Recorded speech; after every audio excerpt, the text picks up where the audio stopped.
قناة كل الناس. شوف في خلال ساعة واحدة إعصار تأليم عمل إيه في الصين؟ كمية أمطار رهيبة نزلت اقتحمت المنازل بالصورة اللي احنا شايفينها.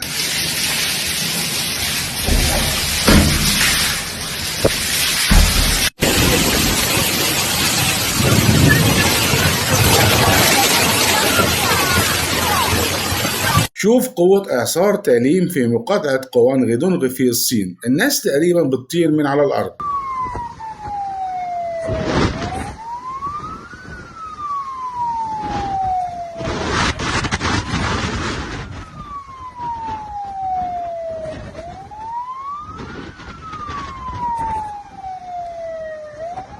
الفيديو ده لحافلة ركاب هجمتها سيول إعصار تأليم في الصين.